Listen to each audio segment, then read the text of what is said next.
An era is coming to a close as the Arizona Coyotes announced they will be moving to Salt Lake City.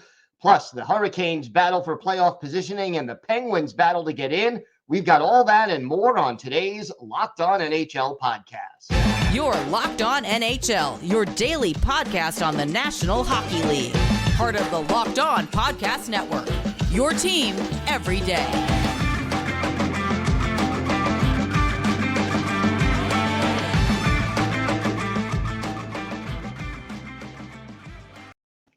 Welcome, everybody, to the Monday edition of the Locked On NHL podcast, part of the Locked On Podcast Network, your team every day. I want to thank everyone who makes Locked On NHL your first listen every day. Don't forget to subscribe on YouTube or wherever you get your podcasts so you can get new episodes as soon as they drop.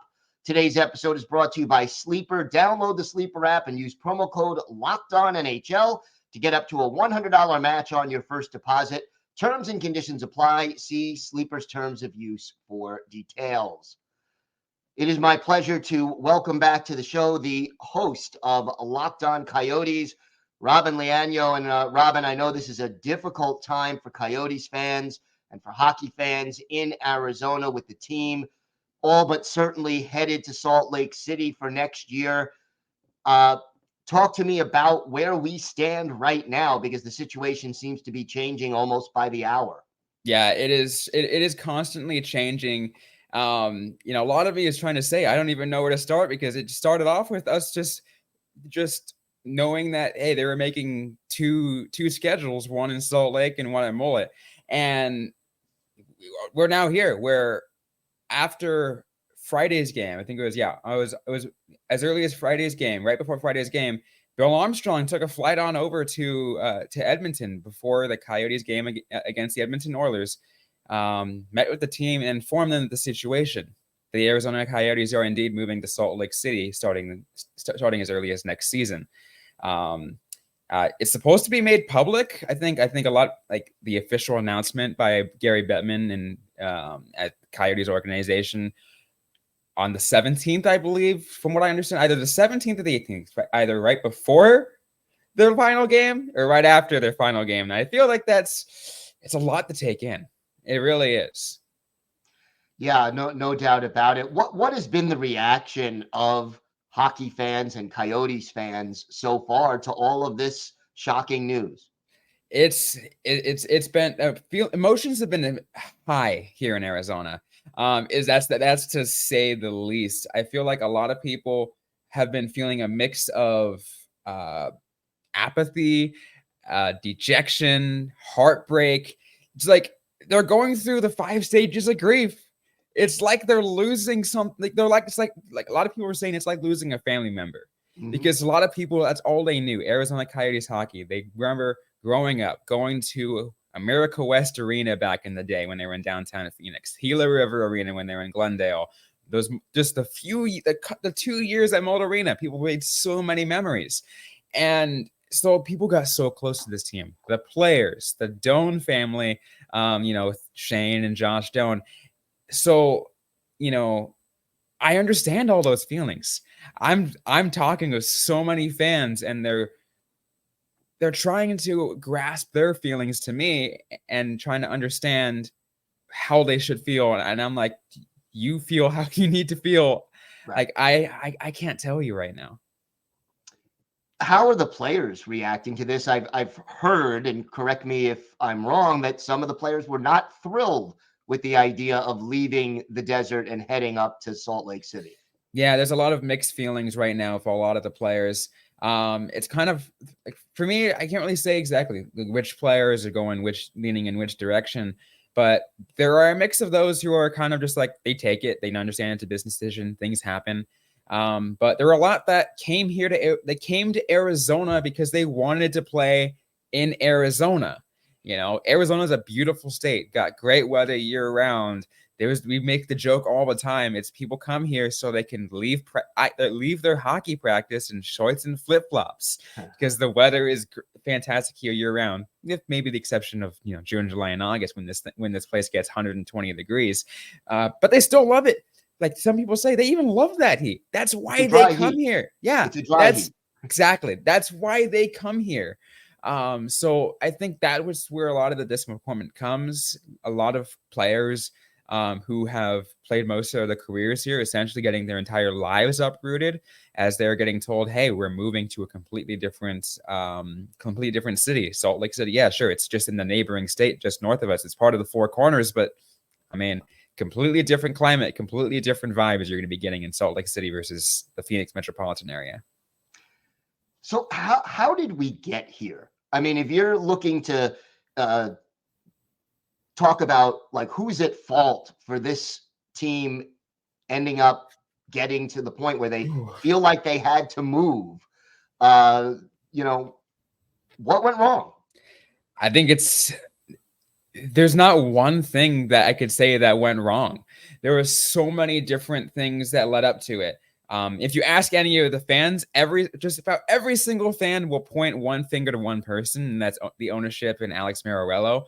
And they believe that they were strung along. They were made to believe that that he was here to keep the team in Arizona, and that was his goal, to do what he can to keep the team in Arizona and not allow any relocation, to win here. And it seemed that, that they were hiding the fact that a lot of these discussions were happening behind closed doors. Rumors of Salt Lake City, as we're finding out, was started coming to fruition as early as January. But the Coyotes kept refuting it at that time. They're like, no, we're committed to Arizona. We're committed to Arizona. So it's really hard to say exactly where, who's at fault. But again, a lot of people are saying, yeah, it's ownership is just, hiding the fact that a lot of this happened behind closed doors and they just said nothing about it. How about politics? I mean, there were votes. There were a lot of things that happened against it. You take a look back at the failed election. I knew you had me on, on the Monday show right after Tempe voted no on their election for the Coyotes not to have their arena on what's currently still a landfill in the city of Tempe. They wanted to move to Mesa, but apparently, Mesa did not like the money that was being thrown their way, the price tag. Discussions with the city of Scottsdale and the Salt River Pima Maricopa Indian community was also stopped at a standstill. They found a spot in Phoenix, but it got so much pushback from Scottsdale. So many local leaders, even all the way back to the situation in Glendale. When they got kicked out of Glendale, which I want to make sure that people are aware. They didn't get kicked out of Glendale because they didn't pay their bills. They got kicked out of Glendale because they did not agree to a 12-year lease extension with the city. Right. I want to make that clear because a lot of people are getting that one wrong. Mm-hmm. Mm-hmm. Now, I know the NHL has talked about leaving the door open for a return to Arizona for a new franchise. Talk to me about that, and how realistic do you think it is, and can they get past these political roadblocks to make that happen? Yeah, I feel like the situation that's happening right now is, and I feel like, and I'm going to go credit Elliot Friedman for a lot of his really well done reporting. I listened to his 31 Thoughts yesterday or on Friday, and he told me, he essentially what he said was that the Coyotes are going to become an inactive team. Essentially what's happening is Utah's getting a quote expansion team. Ryan Smith is buying all the contracts from the Coyotes, taking them up. And the NHL is telling Alex Mariello, hey, get your stuff figured out.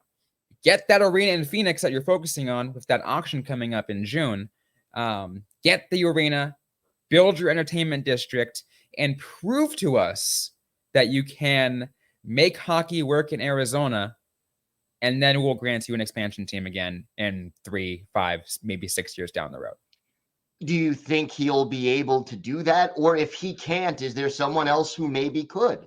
Yeah, so there's a lot of different things that I can say about this. So I think the first is, I think like the promise had to be put in place.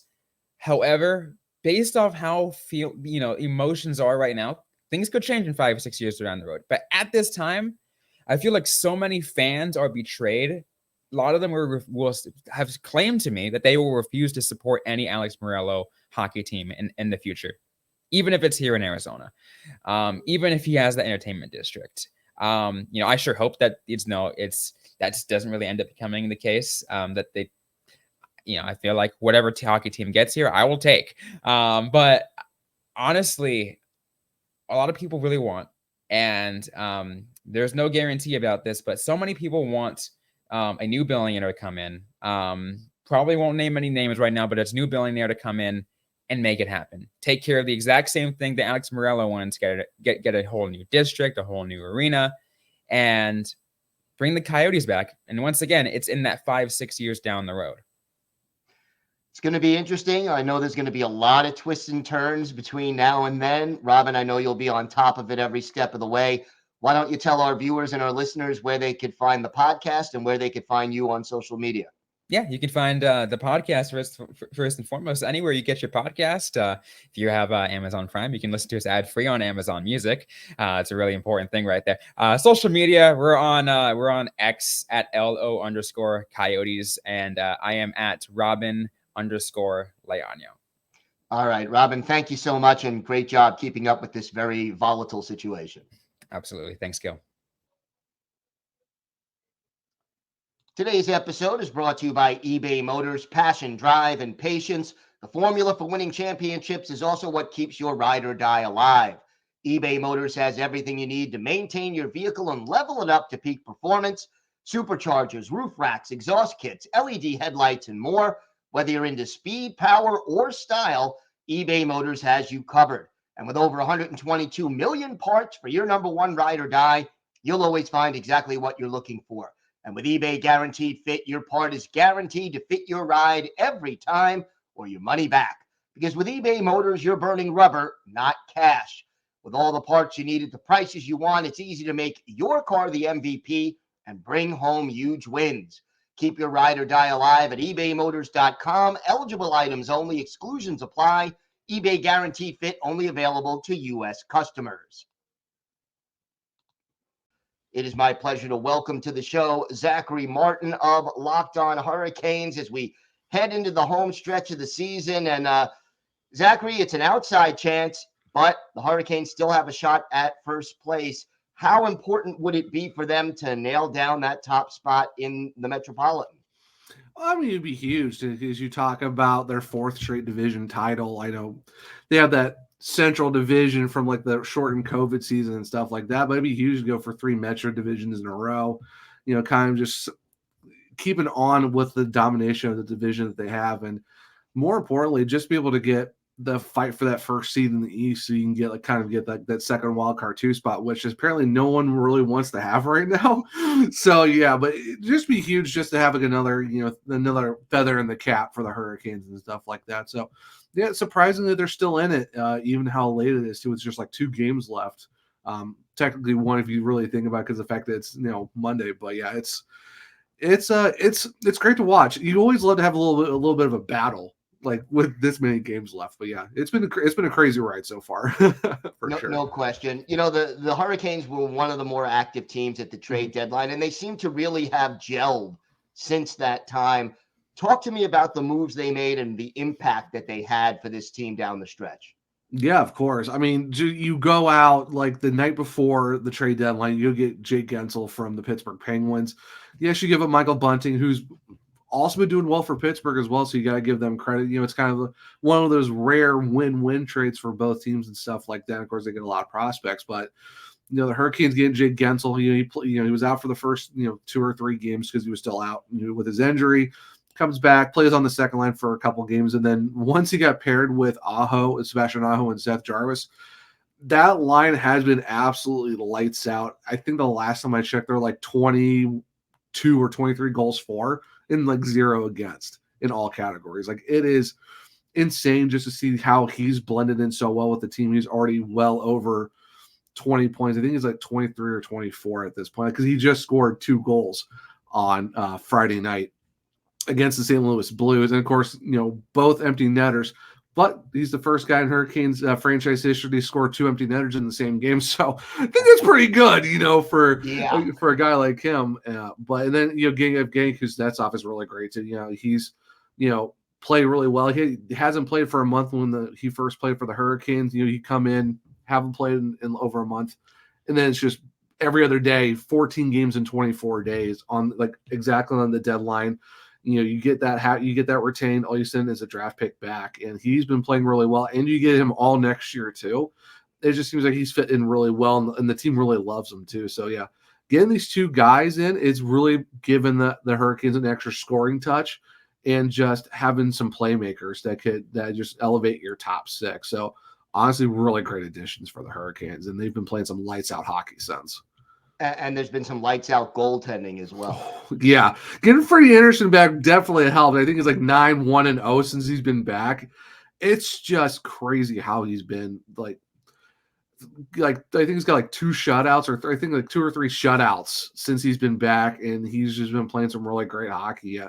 It's it's not really a trade acquisition, but the fact that you require him back after missing 40 plus games, comes in as a sub 1-2 goals against, and then a save percentage in the 940s. You couldn't ask for a better acquisition of getting him back in the lineup, and the fact that they've been rotating him and Pyotr Kochetkov every other game, it's worked perfectly. Both goalies are getting some rest, but they're able to still do their jobs, and the Hurricanes have just been really great. They kind of fought their way back into the division title race, and it's just a lot of fun. It's really fun to watch with how these guys are playing, especially with how close we are to the playoffs already, and they're firing on all cylinders.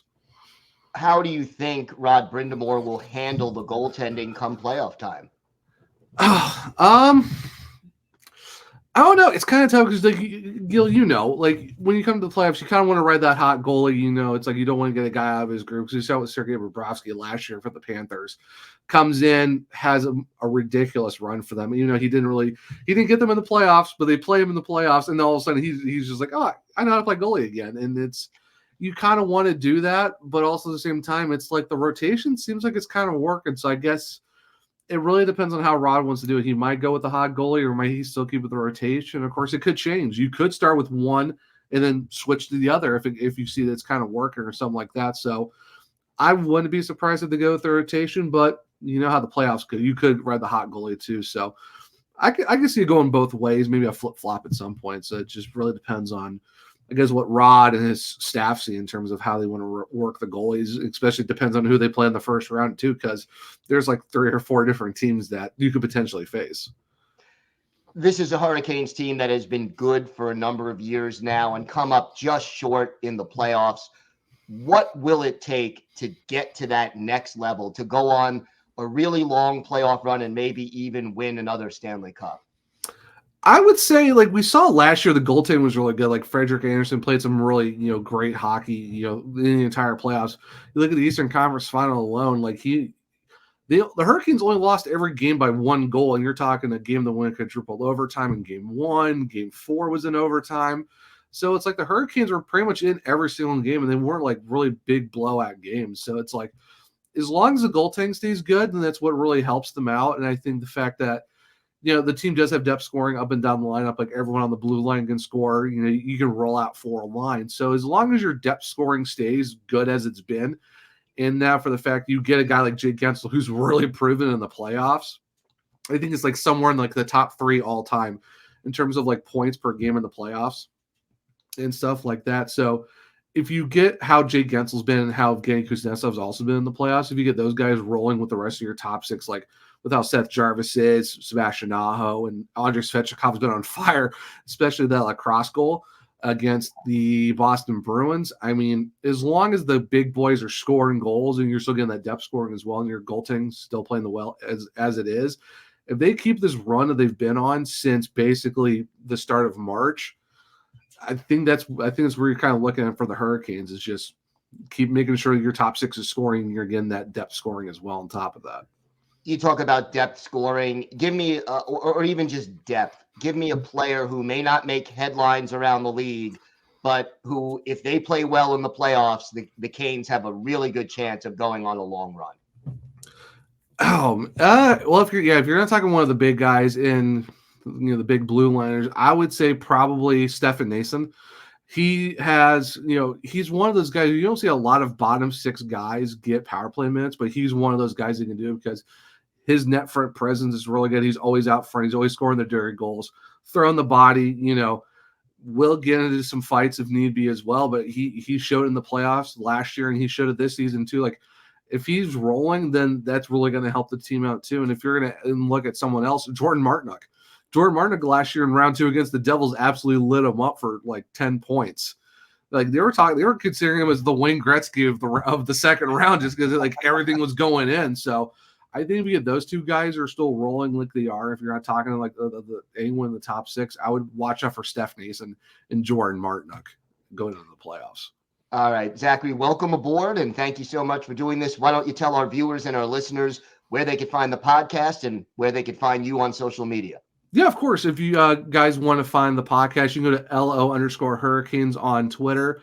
If you want to look for me, it's One True Zach. It's Oni True Zach. It's actually spelled out. It's not the number itself. I do have a link tree in my personal bio, so if you can find where to find my articles, because I'm also write about the Carolina Hurricanes for the Hockey Writers, and you can find the Locked On Hurricanes, podcast in terms of just the audio side or on the YouTube version as well. We are on the road to 1,000 downloads, so we're getting there.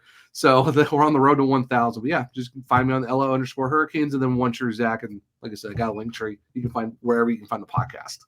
All right, Zach, thanks so much. Thanks, Gil. Appreciate it. Today's episode is brought to you by Sleeper. Regardless of where your favorite team is in the current standings, I want to remind you, you can win big playing daily fantasy hockey on Sleeper, the official daily fantasy app of the Locked On NHL Network. Sleeper is our number one choice for daily fantasy sports and especially daily fantasy hockey, because with Sleeper, you can win 100 times your cash in daily fantasy hockey contests. All you have to do is pick whether studs like McDavid, Ovechkin, or McKinnon will record more or less than their Sleeper projections for things like goals, assists, saves, plus, minus, and more in a given game. To win a 100 times bet on Sleeper, you need to correctly predict the outcome of 8 player stats. You heard me, hockey fans. You can win 100 times your money playing daily fantasy hockey with Sleeper. Use promo code LOCKEDONNHL. You'll get up to a $100 match on your first deposit. Terms and conditions apply. That's code LOCKEDONNHL. See Sleeper's terms of use for details and locational availability. Locked On has launched the first ever national sports 24/7 streaming channel on YouTube, and now it's also available on Amazon Fire TV in the free Fire TV channels app. Locked On Sports Today is here for you 24/7, covering the top sports stories of the day with the local experts of Locked On, plus our national shows covering every league. Find Locked On Sports Today now available on the free Fire TV channels app. That's going to do it for this episode of the Locked On NHL podcast. I want to thank my guests. I want to thank Zachary Martin of Locked On Hurricanes, Robyn Leano of Locked On Coyotes, and Hunter Hodies of Locked On Penguins for joining me. I'm Gil Martin. I host the Monday edition of the Locked On NHL podcast, and I co-host the Friday edition along with Rachel Donner. Don't forget, we are here every day, Monday through Friday, bringing you the biggest stories from around the league. So make sure you join us for that. And thank you for making Locked On NHL your first listen every day. Have a great day, everybody. Stay safe. Enjoy the ride to the playoffs. And thanks for listening to and watching the Locked On NHL podcast. In the playoff hunt, what has been the key to this team's late surge? I mean, the biggest one I would say is Sidney Crosby. We'll probably touch on him a little bit more in just a few minutes, but 21 points in his last 11 games. He has been doing everything in his power to try and get this team into the playoffs after they missed last year for the first time in over a decade and a half. I mean, he wants more playoff hockey. He wants to play in the playoffs before he calls it a career in the next few years, because, I mean, he is probably going to extend with the Penguins this upcoming summer, whether it's 2 to 3 years. He is going to sign an extension with the Penguins. He's not going to be traded, and he wants to get this team into the playoffs. I mean, his play offensively and defensively has been outstanding over the last few weeks, and if he is able to get them in, even though they are 1 point out right now, you are going to see him get Hart Trophy votes from the NHL media. Do I think he deserves to win it? No. I think you can make a case for him to be a potential finalist for the award, but I don't think I would have him winning it this year just based on what, for example, Nathan McKinnon is doing, Nikita Kucherov, you can throw Connor McDavid in there, Austin Matthews, he's almost at 70 goals for God's sake, et cetera, et cetera. But Sidney Crosby would be a very deserving finalist if he gets it. But again, I don't think he's going to be, he wouldn't be a finalist on my ballot, I think is how I want to say that. Also, the goaltending, Alex Nedeljkovic, he has been a bit rough in his last few starts. They've been kind of riding him quite a bit just because Tristan Jarry has not played well throughout the last month of the season. He's been mostly very good. He's been also making timely saves, even in the games where the Penguins haven't gotten the greatest goaltending from Ned, especially these last 3 to 4 games. He's still been able to make timely saves where the Penguins have needed them, and that's gone on for the Penguins to score at the other end overall. So those are the two biggest things right now for how the Penguins have been alive in this race. I'll also throw Michael Bunting out there, Gail. He's been awesome since coming over from Carolina. He's been an added presence, I think is the best way to describe it. He just brings a dimension that the Penguins haven't had in quite some time. Honestly, since Patrick Hornquist left. He's great at those greasy goals, great at the net front. Again, the Penguins haven't had that type of player in a little bit, and he's just been such a seamless fit, overall for this team.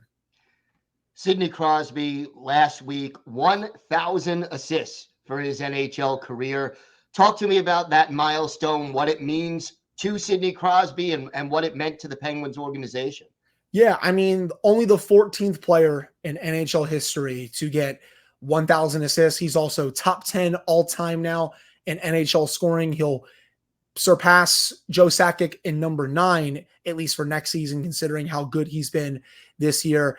I mean, he continues to rack up all the individual accolades. And I mean, at this point, everyone should probably consider him at least a top 5 player all time. We can debate who is above him for years to come, but if he's not in your top 5 players list of all time right now, then what are we doing at this point? I mean, the stuff that he is doing at age 36 is unbelievable. And we can just look at his regular counting stats, 90 points in 80 games this year. If this team had a functioning power play for the season, if it wasn't one of the worst units in the league, he would be well over 100 points, which as someone who's 36, that's going to be 37 in August, that's insane, Gil. I mean, the fact that he is producing like this at 36, and it makes me just sick that there's still a good chance that this team might miss the playoffs, despite what Sidney Crosby is doing on a nightly basis. It is a pleasure to watch him play hockey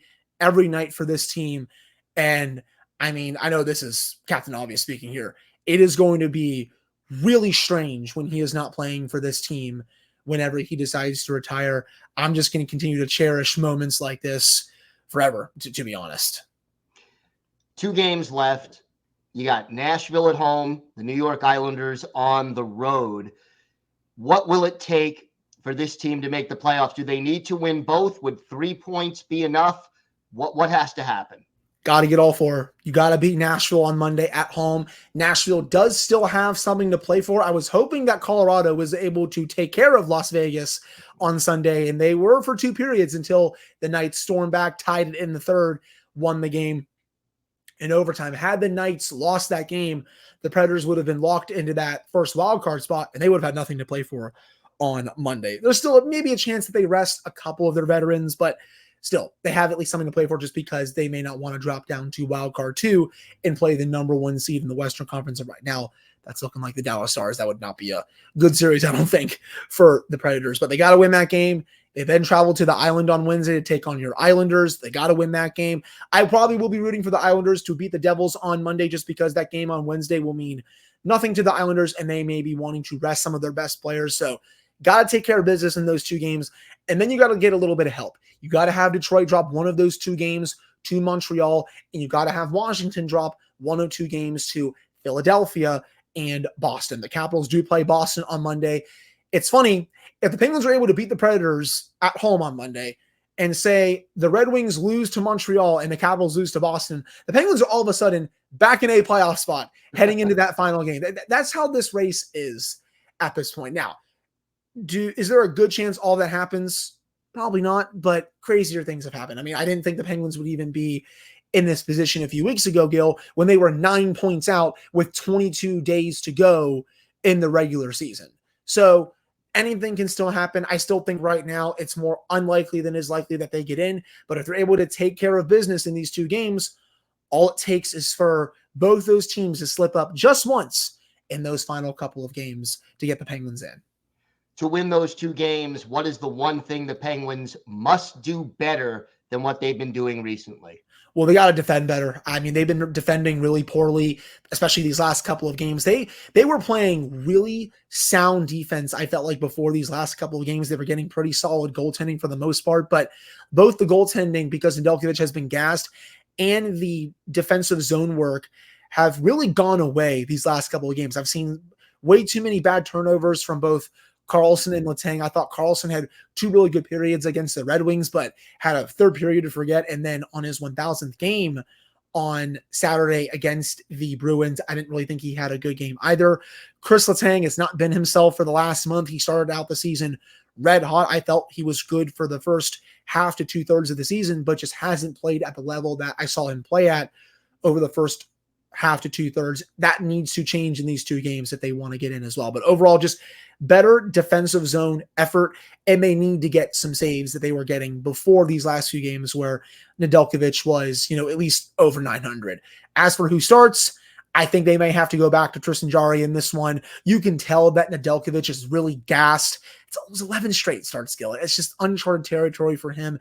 Jarry hasn't played that much. I'm not going to blame him too much for that game against the Bruins. I didn't really like a couple of goals that Nedeljkovic gave up or their work in their own zone, but I think you got to start Jarry in this one, even though a lot is on the line. All right, we'll see. I know you'll have it covered every step of the way. Hunter, why don't you tell our viewers and our listeners where they could find the podcast and where they could find you on social media? Yeah, you can find the podcast wherever you get your podcasts, Apple, Spotify, YouTube, Amazon Prime, SiriusXM, all those good places. You can follow me on Twitter at Hodies, and you can follow my co-host, Patrick Damp, at Synonym for Wet. All right, Hunter, thanks so much. Always a pleasure. Of course, thank you for having me. Locked On has launched the first ever national sports 24/7 streaming channel on YouTube, and now it's also available on Amazon Fire TV in the free Fire TV channels app. Locked On Sports Today is here for you 24/7, covering the top sports stories of the day with the local experts of Locked On, plus our national shows covering every league. Find Locked On Sports Today now available on the free Fire TV channels app. That's going to do it for this episode of the Locked On NHL podcast. I want to thank my guests. I want to thank Zachary Martin of Locked On Hurricanes, Robyn Leano of Locked On Coyotes, and Hunter Hodies of Locked On Penguins for joining me. I'm Gil Martin. I host the Monday edition of the Locked On NHL podcast, and I co-host the Friday edition along with Rachel Donner. Don't forget, we are here every day, Monday through Friday, bringing you the biggest stories from around the league. So make sure you join us for that. And thank you for making Locked On NHL your first listen every day. Have a great day, everybody. Stay safe. Enjoy the ride to the playoffs. And thanks for listening to and watching the Locked On NHL podcast.